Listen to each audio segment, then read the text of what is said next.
With the WINN FM News, I am Kevin Brown. And I am Yulana Weeks. Our top stories. Launch of ECCU credit reporting system marks a new era for financial inclusion in the Eastern Caribbean. The BBW Sinkits and Nevis's version of the U.S. SNAP EBT. Time to change perspectives on diabetes and children. Antigua and Barbuda and the United States sign the Open Skies Agreement. Prime Minister Pierre confident in St. Lucia Labour Party's retention of power in next elections. Internationally, migrants without legal status brace for Trump's deportation plans. Now, the details.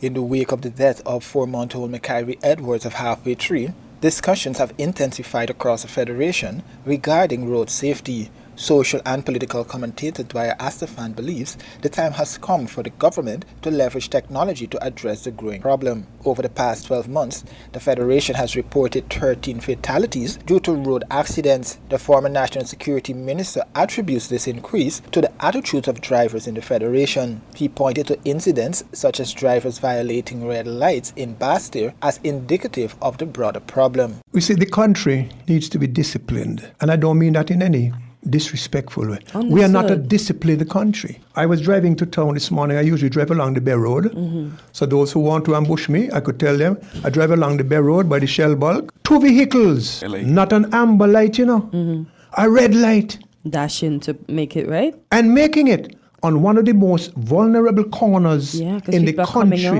The TD. When you're coming to town there by the bottom of San by Alfredo's. When you're coming into town, that red light there, coming to along the Bay Road to come to Port. Crazy corner. 2 vehicles run the red light. Speaking with WINN FM, Astafan argues that enforcing road laws more strictly, combined with utilizing technology, could be key to tackling the growing concern. This is especially important as more young people are qualifying for driver's licenses in the Federation. There are too many things that are going on and being allowed to take place. Yeah. And if you discipline the country on the roads, because we carry our personality and our character in the car or on the cricket field or to the fete, we have, the government speaks about reset. The most important thing we have to reset in this country? Our attitudes. Correct. So in the meantime, the thing with the traffic, they just have to enforce. The police are overwhelmed and they keep talking they want more police. I don't think the answer is more police. The answer is electronic, the technology, and you make sure you have people who maintain it properly and who man it properly. People of integrity and people of skills. Mm-hmm. The government will raise a fortune in fines. A number of bad drivers and motorbike riders will be taken off the road. Yeah. They'll be safer. The government now has to think in terms of long-term town and country planning, expanding roads, acquiring buildings, relocating people. We have to plan because road traffic, road use and that kind of thing is a quintessential component of national development. WINN FM has requested data on the number of accidents for 2024. The police force has confirmed that the data is being compiled. However, during his December 2024 budget presentation, Attorney General Garrett Wilkin revealed there were 6,526 reported accidents between 2019 and 2023, with Bastille recording the highest number, approximately 700 to 900 annually. In one of his series of commentary, Astafan expressed support for the recommendations put forward by the Interministerial Committee on Road Safety. He emphasized that it is time for technology to be harnessed to benefit the country, particularly in addressing issues. I think these are a step in the right direction, but I think we can and must do more. Let's start out with speed bumps. Where are the areas of more frequent high speeding? I would think parts of the Island Main Road, the F.T. Williams Highway, the Newtown Bay Road, believe it or not, leading up to Island Bakery and Best Buy, Frigate Bay Road, Frigate Bay itself, the Southeast Peninsula Road, etc. But how practical is it to put speed bumps in all of these areas? How would that affect traffic flows? Are there alternatives? Might it be more effective and convenient instead of putting speed bumps in these areas? And I'm not ruling it out, I'm just asking to rely more on electronic surveillance and occasional officer patrolling. Let the technology do the work. Which leads us to the committee's second recommendation, changing the law to make way for electronic automatic ticketing systems. This is long overdue. We have, as I said, to let the technology work for us to make our roads and our country safer.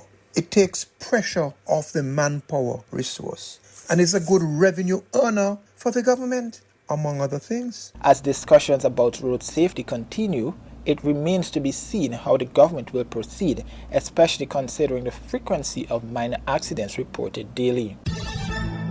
Season 27 of ECCB Connects commenced with exciting developments in the Eastern Caribbean Currency Union, ECCU, particularly the introduction of ECCU Credit Reporting System, unveiled in Antigua and Barbuda on September 1st, 2024. The initiative represents a significant advancement in enhancing access to credit and fostering financial inclusion across the region. Shermalan Kirby, Director of the Corporate Relations Department, introduced the segments, stating the ECCB's commitment to strengthening the EC dollar and ensuring a stable financial system to benefit the region's inhabitants. Launching the credit reporting system is touted as an essential step in this journey. Van Radeners, CEO of Every Data ECCU Limited, elaborated on the Credit Bureau's operational aspects, emphasizing its role in enabling institutions to share information efficiently and securely. The Credit Bureau is a mechanism for institutions to share information efficiently and securely, meaning that when I now apply for credit, or when a consumer applies for credit, they can firstly sign a form with the institution to say, I give you consent to check my information on the Bureau. That's very important because nobody can check our information on the Bureau without our written consent. The system aims to significantly reduce the waiting period for credit approvals, allowing consumers to receive credit the same day they apply. The credit reporting system is anticipated to expand to Grenada, St. Lucia, and St. Vincent and the Grenadines by March 2025, enhancing credit access for more individuals and businesses across the ECCU. In a recent discussion held during WINN's Island Tea on January 5, 2025, Cabinet Secretary Dr. Marcus Natta and Permanent Secretary of Social Development Azilla Clark addressed queries surrounding the Budget Boost Wallet BBW initiative. The program, aimed to alleviating financial pressures on citizens amidst global inflation, utilizes JadCash, a local digital platform. The government officials outlined the rationale behind the selection of JAD and the operational mechanisms ensuring the program's integrity and effectiveness. During the session, Cortencia, host of WINN's Island Tea, sought to comprehend the consultations that led to the decision to use JadCash. In response, Permanent Secretary Azilla Clark clarified the government's approach to societal assistance, stating that the Prime Minister tasked the Ministry of Social Development nearly 2 years before exploring a more inclusive and less stigmatizing means of providing social aid. Clark noted that previous food vouchers had distinct identifiers that could lead to the stigmatization of beneficiaries. Those on our food voucher, unfortunately, can be identified because most vendors have a special line for them. They're on a list, and so people can see them. Furthermore, Clark recounted the initial engagement with the Eastern Caribbean Central Bank ECCB for their Dcash system, but revealed that the first module launched was deemed inadequate and subsequently withdrawn. In pursuing efficient payment systems, the government also explored card issuance through the National Bank, recognizing that such a system incurs cost. While discussing the JadCash platform piloted successfully during the Independence 40 Back to School initiative. The other digital payment option on St. Kitts was JadCash, locally developed, so we piloted there. Had zero to no problems with it. Persons were not as affair with it at that time, so yes, there was some teething pains, but as a result of that, its success, its usability, its transference, all of that, with that system. Now with this one coming on board, again, Dcash is not available. The Prime Minister would love us to be one of the first nations to go full in on the ECCB platform with that, but they are not yet ready. She acknowledged that some challenges arose during the implementation, which were minor compared to the overall success. Dr. Natta added to Clark's point, emphasizing the importance of supporting local enterprises in the context of the BBW initiative. We tend to try to, what should I say? We tend to try to malign certain initiatives when they're put out.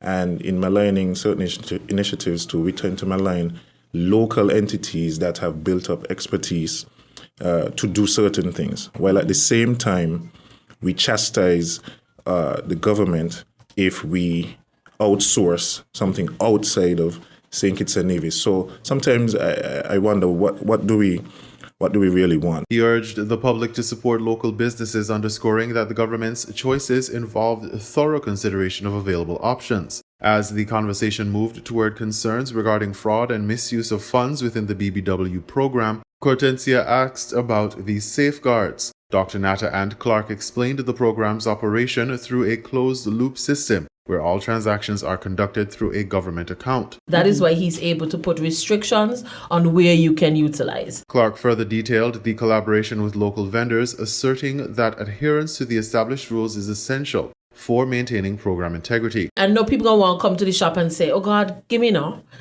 No, stick to the rules, because we're not going to be pounding down to say run through your receipts to make sure you do. It is a trust.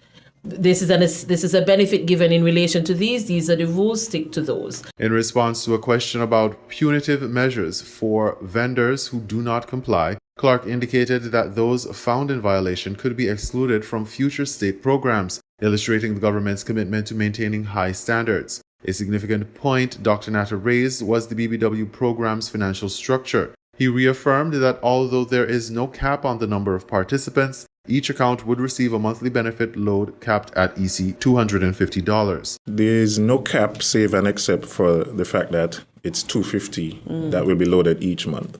That's the cap. There's no cap on the number of persons because, as you can appreciate, somebody may have a job now, maybe they lose their job tomorrow. Right. You know, and maybe they were above 5,000, but now they're unemployed.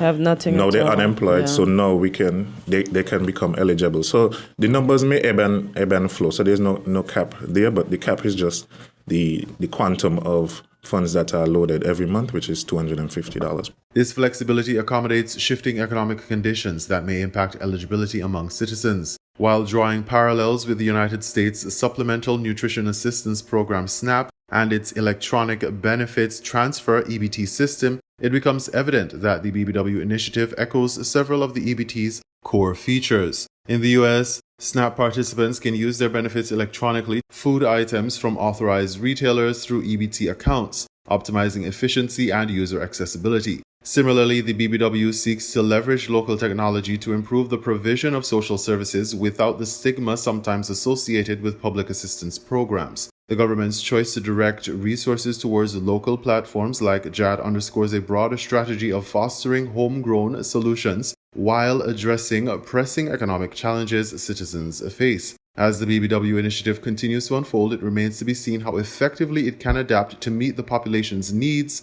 amidst fluctuating economic circumstances. Stakeholders and citizens will monitor closely in the coming months whether BBW will mirror the success and efficiency of the U.S. SNAP EBT system. Over the years, the St. Kitts Diabetes Association has observed an alarming rise in the number of primary school-aged children classified as borderline diabetic. What is causing this concerning trend in the Federation? Several factors have been identified, including the consumption of sugary cereals, such as sweet cornflakes with carnation milk, and the sugary sodas packed into children's lunch bags. These are just a few of the dietary issues that have been highlighted by the Diabetes Association in recent years. We're concerned because for whatever reason, when kids do well in whatever area, when kids please their parents, for whatever reason, wherever this came from, perhaps passed down from our grandparents, the thing about it is to present them with something sweet, not necessarily something healthy. So you find, a small child, they do something nice at home, they behave properly, you push a lollipop in their mouth rather than a banana or some grapes or something, and we present them with a PlayStation rather than get them cricket ball and basketball for them to go outside and run around and exercise. Dr. Reginald O'Loughlin, the Public Relations Officer of the Diabetes Association, offers a candid perspective on the issue. You see, so these are habits which they're hard to break. In as much as we speak about them. Our association, we came up with the acronym TEAM. We contend with no apologies. That if you want to be a successfully managed diabetic, hopefully avoiding the complications, you have to team up, TEEM. You got to test regularly, but the two middle E's, eating right and exercising, are critically important. And we got to enforce that. And, from the youngest of young, from the children. Dr. O'Loughlin believes that changes are necessary, and he is optimistic that with education and collaboration, positive results can be achieved moving forward. And unfortunately, like I say, we see a way of rewarding children always with something sweet, which is not necessarily the way to go. And we're not seeing much changes in that particular direction.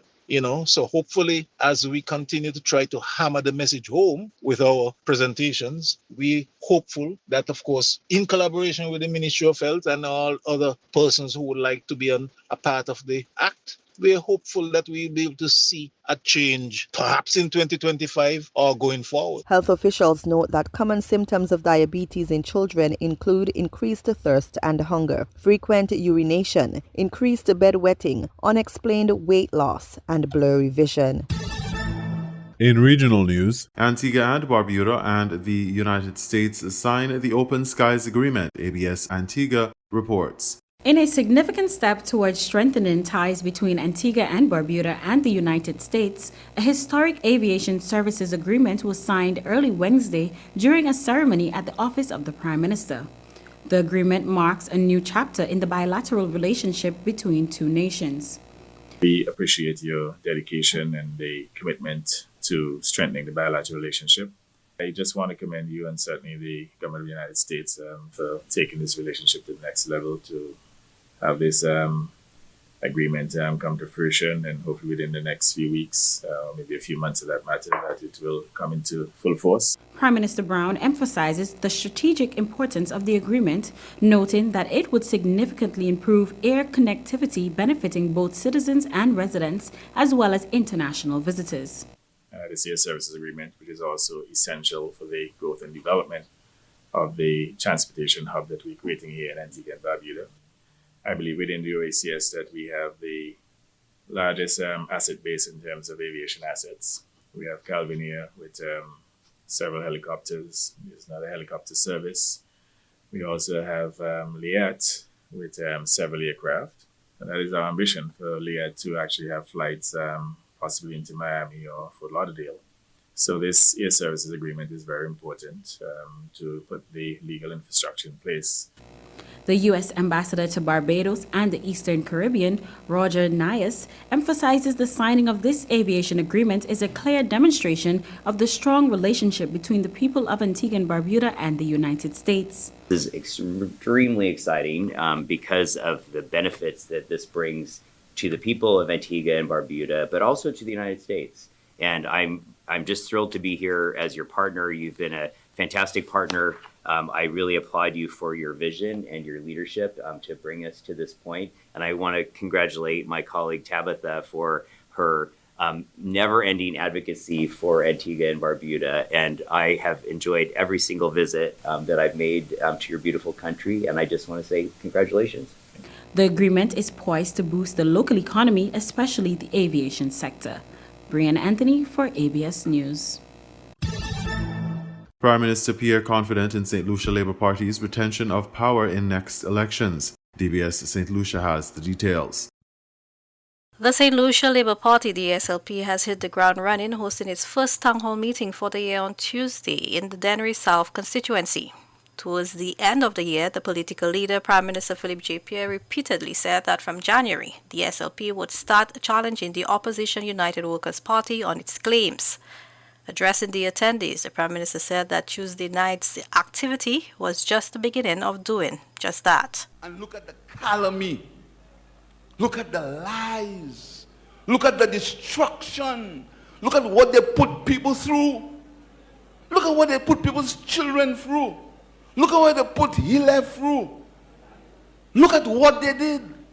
My sisters and my brothers, you can win elections without doing that.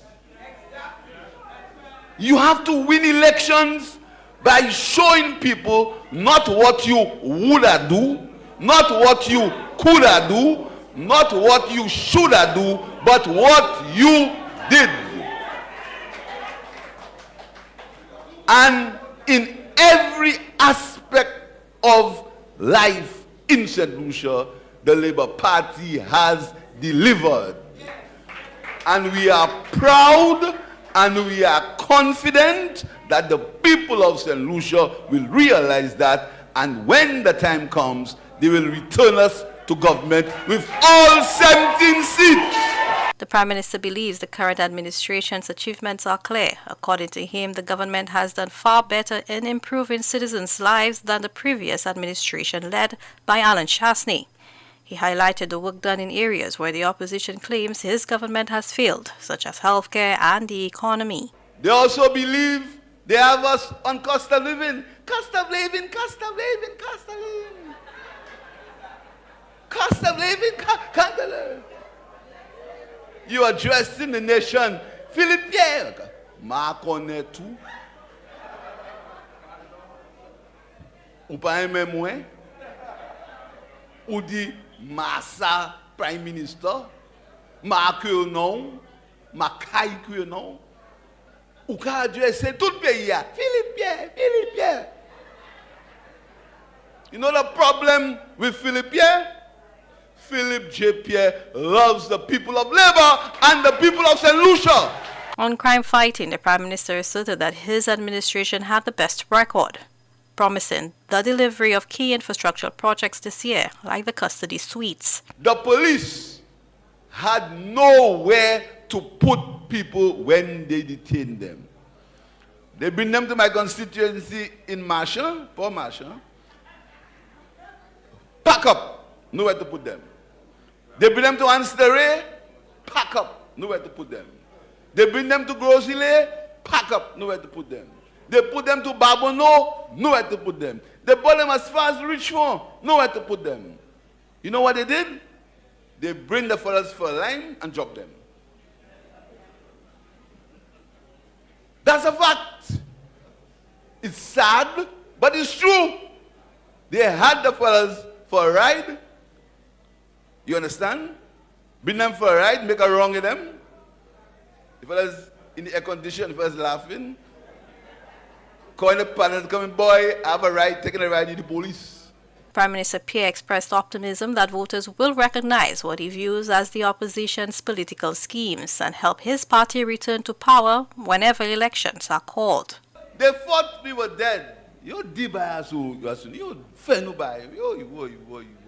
Every night, Philippe J. Pierre, every night, 3 times talk show, all kind of things, man. They're on our case. But you know what?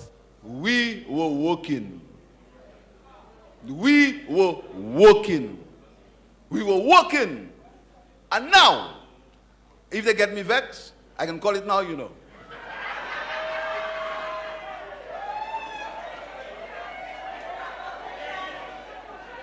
Si c'est non, mon homme. Maintenant, you swear. Because our party is having a town hall meeting. C'est pourquoi emergency meeting. Emergency meeting, everybody in a hurry. You want me to call it? The next SLP town hall has been scheduled for March, this time in the community of Ancillary. For the DBS News World, Zane Romulus reported. We now bring you these international reports. Jorge Lopez Giron has lived in Austin, Texas for nearly 25 years. The 47-year-old food delivery and rideshare driver says he fled Honduras in his early 20s because he was under threat of violence and discrimination for being gay. He's been living in the U.S. without legal status since 2000. Yes, I crossed the border. These are dates that are etched into my memory. These are dates that I think I will never forget. It was on March 17th that I crossed the border illegally at the border between Laredo and Laredo, Texas. For Lopez Giron, the expectation of mass deportations under President-elect Donald Trump presents a clear danger. A misdemeanor domestic violence conviction means Lopez Giron could be at even greater risk. Pues no estoy exactamente 100% preocupado. Well, I'm not exactly 100% worried, but at the same time, I do worry that one day I'll be driving and for some reason, because of something, that a policeman stops me and starts to check my record. He was ineligible for asylum because he spent years in the U.S. without applying. An Austin-based advocacy group helped pause Lopez Giron's removal based on his fear of anti-LGBTQ discrimination in Honduras. But an attorney with the group says that order could be reinstated if he commits another crime, if conditions in Honduras change, or if a third country agrees to take him. About a third of the 1.4 million people expected to be prime targets for deportation, like those with final orders of removal, live in the Florida and Texas enforcement areas. That's according to data obtained by Reuters from U.S. Immigration and Customs Enforcement, or ICE.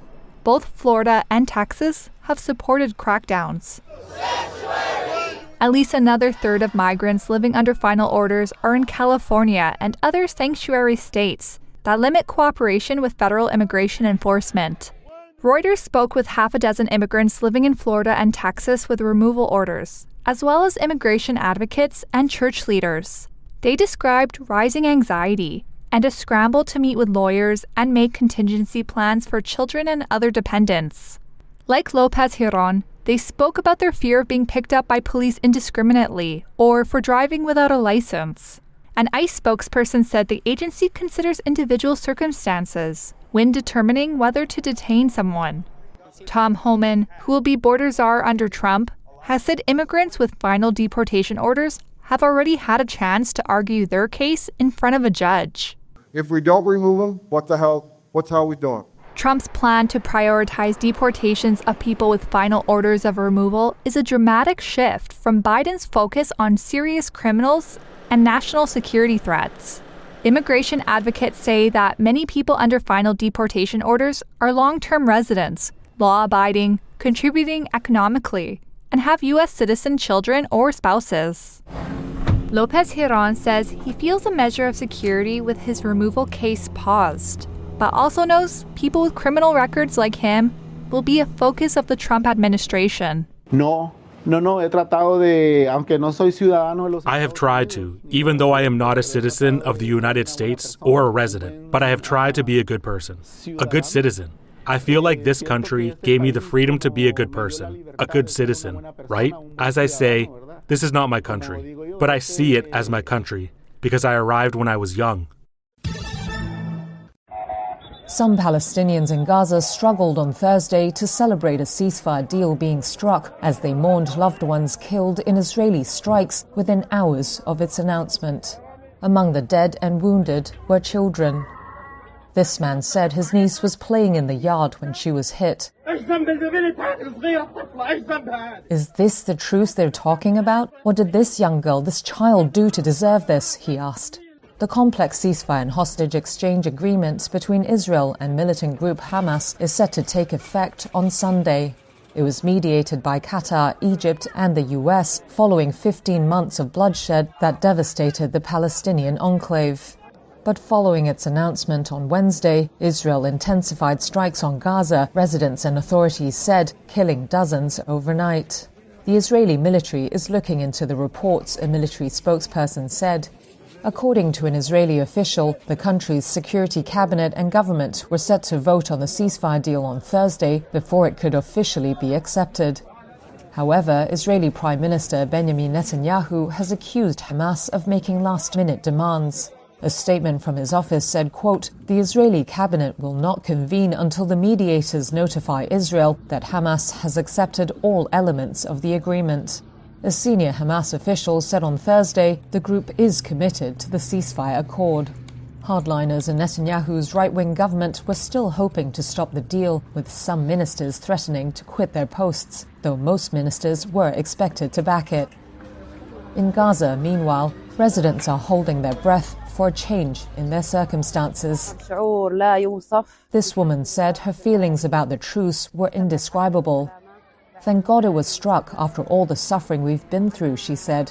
"The suffering, honestly, is indescribable. Displacement, hunger, extermination.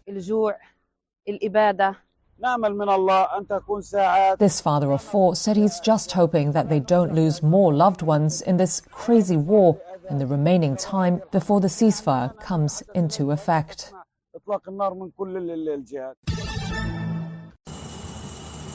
The cage that brought more than 200 miners to the surface completes its final task. Cameras and audio devices mounted onto it have recorded what's happening down this illegal gold mine in Stilfontein, South Africa. We scanned with the cameras looking for people that may stand there that would like to come out, and then also hearing any voices. We didn't detect anything. Thereafter, we lowered the conveyance down to 2,200 meters, where we reached a water level, and up until that point, we haven't detected any persons that's in need of help to come out.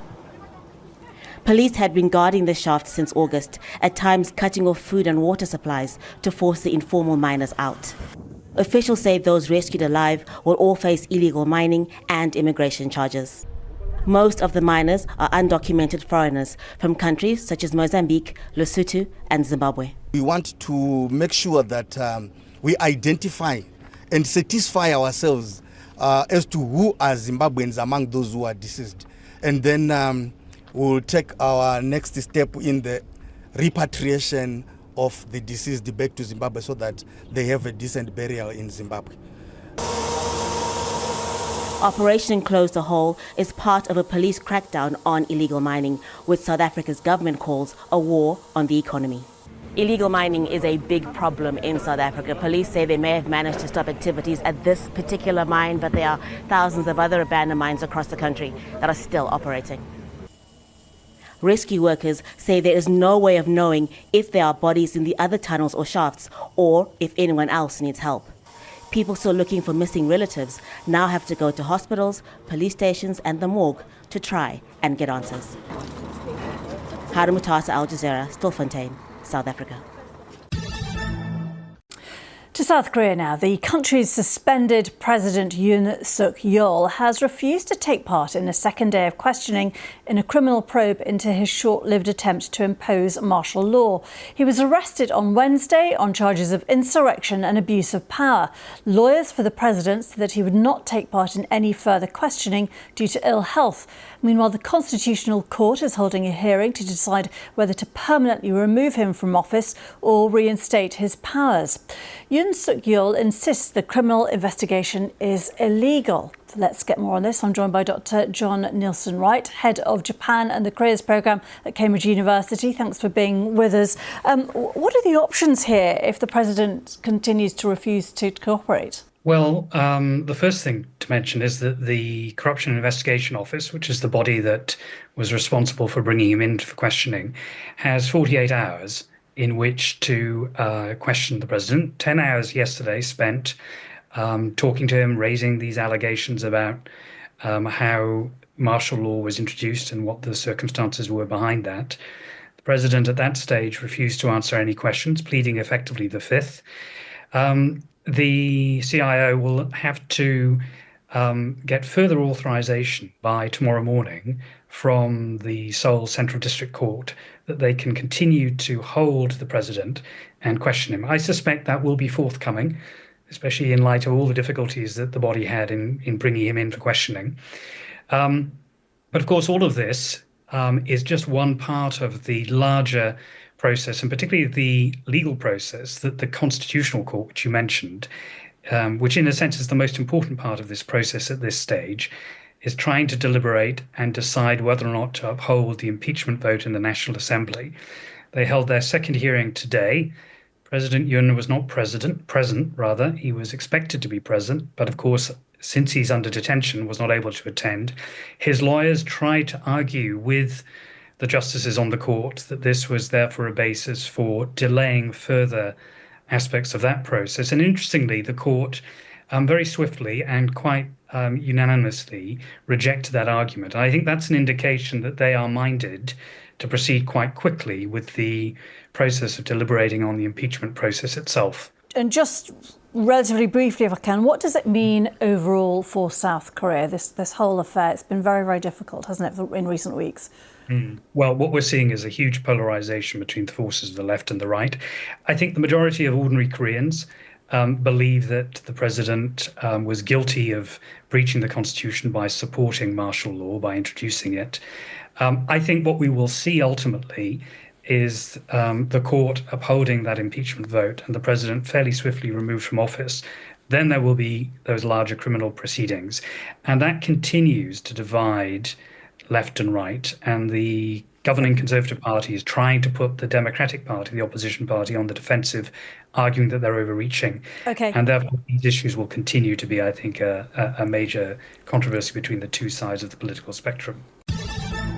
You were listening to the WINN FM 98.9 newscast. Our top stories were: launch of ECCU credit reporting system marks a new era for financial inclusion in the Eastern Caribbean. The BBW St. Kitts and Nevis' version of the U.S. SNAP EBT. Time to change perspectives on diabetes and children. Antigua and Barbuda and the United States sign the Open Skies Agreement. Prime Minister Pierre confident in St. Lucia Labour Party's retention of power in next elections. Internationally, migrants without legal status brace for Trump's deportation plans. Thank you for listening.